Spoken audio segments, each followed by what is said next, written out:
Political science के महत्वपूर्ण question देखते हैं। पहला चैप्टर है राज्य व्यवस्था एक परिचय। इसके महत्वपूर्ण ऑब्जेक्टिव क्वेश्चन देखते हैं। पहला क्वेश्चन कहता है जन सहभागिता और संप्रभात वर्ग के शासन के बीच संतुलन होता है। दूसरा संसदीय लोकतंत्र हुआ है जहाँ, कहता है सही उत्तर चुनिए, यानी कि ये राइट कथन है। दूसरा का कथन कहता है सरकार जनता के प्रति नहीं बल्कि निर्वाचित प्रतिनिधियों के प्रति उत्तरदायी होते हैं। यह सांसद के प्रति उत्तरदायी होते हैं जो लोकतंत्र संसदीय लोकतंत्र की तंत्र में ही है।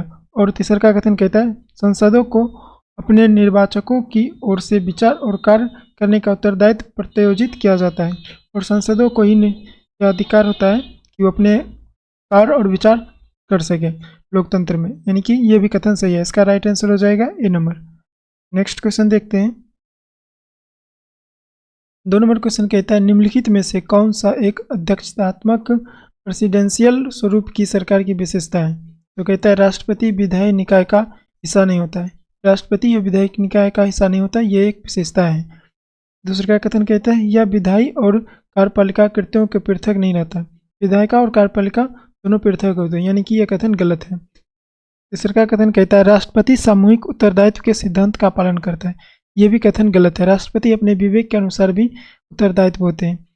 डी नंबर कथन कहता है राष्ट्रपति की पदावधि विधानमंडल पर निर्भर करता है। ये विधानमंडल पर निर्भर नहीं करता है, यानी कि इसका सही आंसर हो जाएगा ए नंबर। नेक्स्ट क्वेश्चन देखते हैं। 3 नंबर क्वेश्चन कहता है निम्नलिखित में से कौन सी एक भारतीय परिसंघवाद की विशेषताएं नहीं है। विशेषताएं नहीं है तो पहला कथन है प्रत्येक राज्य सरकार की स्वयं की शक्तियां होती है। बी नंबर कहता है न्यायालयों को संविधान और सरकार के विभिन्न स्तरों की शक्तियों का निर्वाचन करने की शक्ति है। राज्य केंद्रीय सरकार के अधीनस्थ हैं, ये कथन गलत है। राज्य केंद्रीय सरकार के अधीनस्थ नहीं है। डी नंबर कहता है सरकार के हर स्तर के लिए राजस्व के स्रोत स्पष्ट रूप से, ये भी सही है। कहता है कौन सा कहता है विशेषता नहीं है, तो ये सी नंबर विशेषता नहीं है। इसका राइट आंसर हो जाएगा सी नंबर। नेक्स्ट क्वेश्चन देखते हैं। 4 नंबर क्वेश्चन कहता है अध्यक्षतात्मक शासन प्रणाली के बारे में निम्नलिखित में से कौन सा कथन सही है। पहला है शासनाध्यक्ष राज्याध्यक्ष भी होता है। दूसरे का कथन कहता है कार्यपालिका विधायी कार्यों को वीटो कर सकती है। कार्यपालिका जो है वो विधायी के वीटो कर सकती है। वीटो का मतलब है उनको विशेषाधिकार भी दे सकती है और ले भी सकती है, यानी कि इसका राइट आंसर होगा सी नंबर। नेक्स्ट क्वेश्चन देखते हैं। कहता है 5 नंबर क्वेश्चन संकीर्ण राजनीति संस्कृति सामान्यता कहाँ देखी जाती है। इसका सही आंसर हो जाएगा विकासशील समाज में। संकीर्ण राजनीति से अर्थ है राजनीति और शासन व्यवस्था के कम ज्ञान का होना, यानी कि ये विकासशील समाज में देखी जा सकती है। नेक्स्ट क्वेश्चन देखते हैं। 6 नंबर क्वेश्चन देखते हैं। 6 नंबर क्वेश्चन कहता है संवैधानिक शासन के बारे में निम्नलिखित कथनों पर विचार कीजिए। पहला कथन कहता है यह सीमित शासन का एक रूप है। ये राइट आंसर है, ये संवैधानिक शासन में ही आते हैं। दूसरा का कथन कहता है ऐसा शासन है जहां संविधान लोक प्राधिकार का आधार होता है, यानी कि संविधानी लोक का आधार होता है, शासन का आधार होता है। ये भी कथन सही है। तीसरा का कथन कहता है ऐसा शासन जहां सम्राट राज्य का औपचारिक अध्यक्ष होता है। ये कथन गलत है, ये संवैधानिक में नहीं आते। चौथा कथन कहता है ऐसा शासन जहां सदैव सार्वभौम वयस्क मताधिकार होता है। ये लोकतांत्रिक शासन के अंतर्गत है, संवैधानिक के नहीं, तो ये भी कथन गलत है। इसका राइट आंसर हो जाएगा 1 और 2, यानी कि ए नंबर। नेक्स्ट क्वेश्चन देखते हैं। 7 नंबर क्वेश्चन कहता है शासन व्यवस्था के अंगों में शामिल है। ये कार्यपालिका विधायिका और न्यायपालिका शामिल है। नेक्स्ट क्वेश्चन देखते हैं। 8 नंबर क्वेश्चन कहता है निम्नलिखित कथनों पर विचार कीजिए और सत्य कथन कौन सा है वो पूछता है। तो पहला कथन है सार्वभौमिक वयस्क मताधिकार का अर्थ है कि देश के सभी वयस्क नागरिकों को वोट देने का अधिकार प्राप्त है। ये कथन सही है। दूसरे का कथन देखते हैं। कहता है लोगों का निर्णय ही लोकतांत्रिक सरकार का गठन करता है और उसके कामकाज के बारे में फैसला लेता है। ये भी कथन सही है, यानी कि इसका राइट आंसर हो जाएगा C number. Next question 9 number question देखते हैं। 9 नंबर क्वेश्चन कहता है भारत की राज्य व्यवस्था के संदर्भ में निम्नलिखित कथनों पर विचार कीजिए। पहला कथन कहता है राष्ट्रपति राष्ट्राध्यक्ष होता है और औपचारिक रूप से देश देश का सबसे बड़ा अधिकारी भी होता है। ये कथन सही है। दूसरा कथन देखते हैं, कहता है कि प्रधानमंत्री सरकार का प्रमुख होता है और सरकार की ओर से अधिकांश अधिकारों का इस्तेमाल वही करता है। ये भी कथन सही है। तीसरा कथन कहता है मंत्रिपरिषद की नियुक्ति राष्ट्रपति द्वारा स्वेच्छा से की जाती है। ये मंत्रिपरिषद की नियुक्ति प्रधानमंत्री के सलाह पर राष्ट्रपति करते हैं, यानी कि ये कथन गलत है। 4 नंबर कथन कहता है संसद केवल लोकसभा व राज्यसभा से मिलकर बनती है।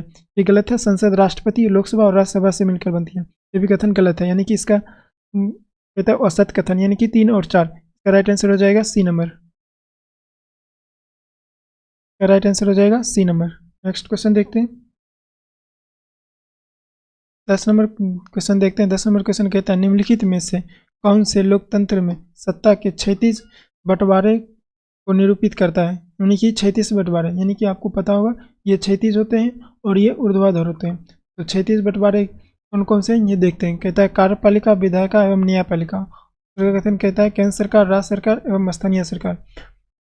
तो ये कार्यपालिका, विधायिका और न्यायपालिका ये तीनों एक ही स्टेट में होते हैं, से मिलकर सरकार बनती है, यानी कि इसका राइट आंसर हो जाएगा ए नंबर। नेक्स्ट क्वेश्चन देखते हैं। 11 नंबर क्वेश्चन देखते हैं। 11 नंबर क्वेश्चन कहता है निम्नलिखित में कौन से संज्ञा व्यवस्था की महत्वपूर्ण विशेषता है। तो संज्ञा व्यवस्था की महत्वपूर्ण विशेषताएं क्या है वो देखते हैं। तो पहला कथन कहता है 2 या अधिक स्तरों वाली सरकार। ये संज्ञा व्यवस्था के विशेषताएं ये। और दूसरे का कहता है कानून बनाने, कर वसूलने और प्रशासन का अलग अलग अधिकार क्षेत्र।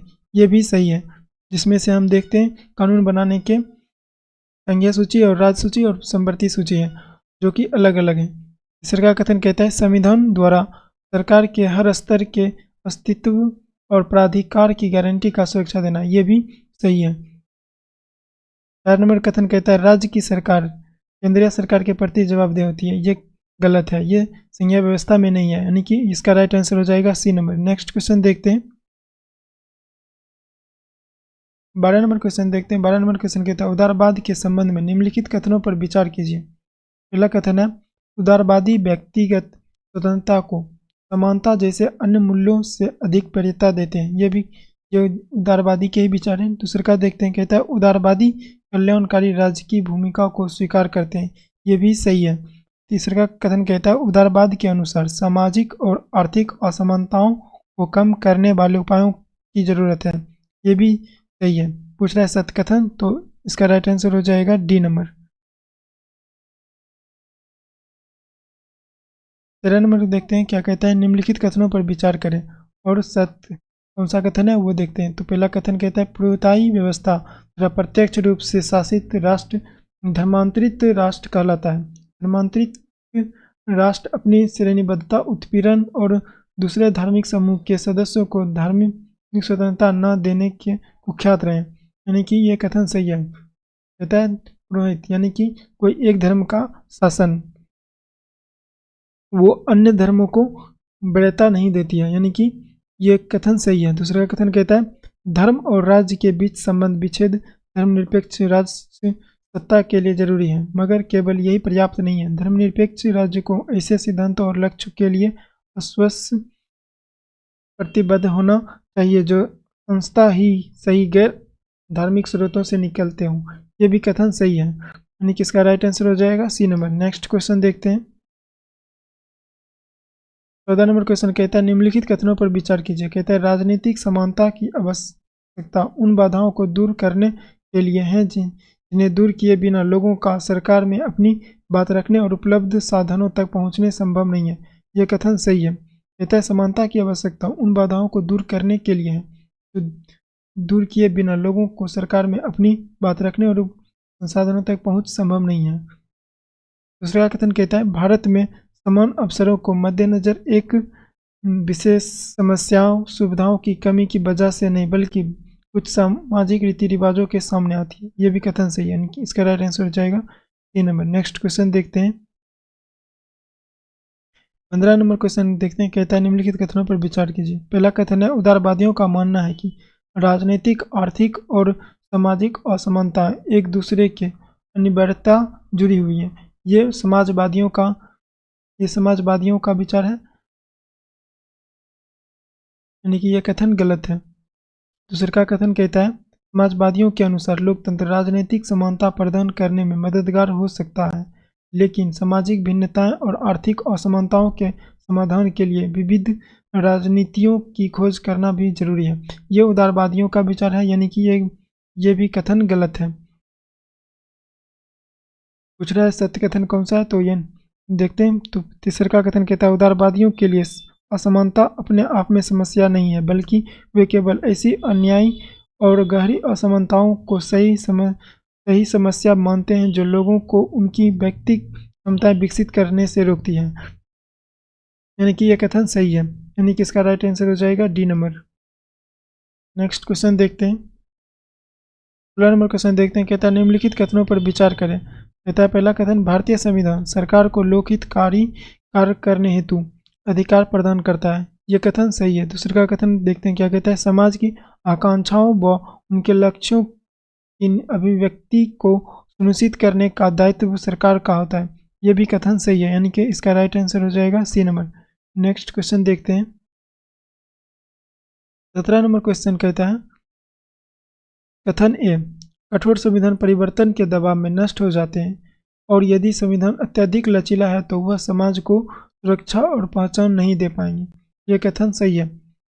दूसरा का कथन कहता है सफल संविधान प्रमुख मूल्यों की रक्षा करने और नई परिस्थितियों के अनुसार स्वयं को ढालने में संतुलन होता है। स्वयं को ढालने के लिए वो लचीला होना चाहिए। परिस्थितियों के अनुसार संविधान अपने आप को ढालने के लिए वो लचीला संविधान होना चाहिए। और में से पूछ रहा है कौन सा कथन सही है और कौन सा गलत है। कहता है ए नंबर, ए और आर दोनों सही हैं, यानी कि ये दोनों सही हैं तथा आर ए की सही व्याख्या करती है, ये सही व्याख्या नहीं करती है, यानी कि ये आंसर गलत है। दूसरा का कथन देखते हैं क्या कहता है ए आर दोनों सही हैं, यानी कि ये दोनों सही हैं। कहता है आर ए की सही व्याख्या नहीं करता है, यानी कि इसका राइट आंसर हो जाएगा बी नंबर। आर जो है वो ए की सही व्याख्या नहीं करती है। दोनों कथन सत्य हैं, लेकिन आर जो है ए की सही व्याख्या नहीं करते हैं। नेक्स्ट क्वेश्चन देखते हैं। 18 नंबर क्वेश्चन देखते हैं। कहता है अध्यक्षात्मक शासन प्रणाली के संदर्भ में निम्नलिखित कथनों पर विचार कीजिए। पहला कथन कहता है इसमें राष्ट्रपति राष्ट्र का प्रमुख होता है। ये सही कथन है। दूसरा कथन कहता है इसमें राष्ट्रपति सरकार का भी प्रमुख होता है। ये भी सही है। तीसरा कथन कहता है इसमें राष्ट्रपति का चुनाव आमतौर पर प्रत्यक्ष मतदान के द्वारा होता है। ये भी सही है। चौथा कथन कहता है इसमें राष्ट्रपति विधायिका के प्रति जवाबदेह नहीं होता है। ये भी सही है। इनका राइट आंसर हो जाएगा डी नंबर।